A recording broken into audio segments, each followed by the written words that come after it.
Buat peminat pulut durian, ini dia kedai yang ada pulut durian dan juga cendol durian. Korang cari je cendol durian Star yang terletak di Kampung Ulu Cepu ni. Inilah dia manusia yang selalu bawa aku pergi kedai makan yang macam ni.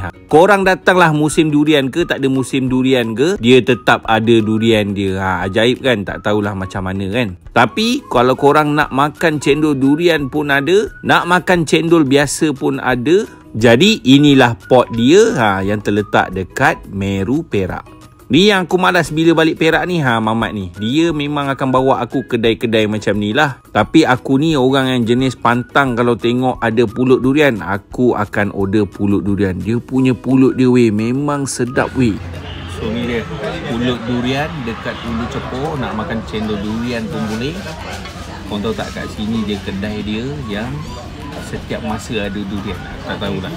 Jadi korang yang mengidam tu kena datang kat sini. Orang Perak mesti tahulah. Lepas tu yang bestnya owner kat sini, ada rezeki dia bagi korang tembikai free. Cuci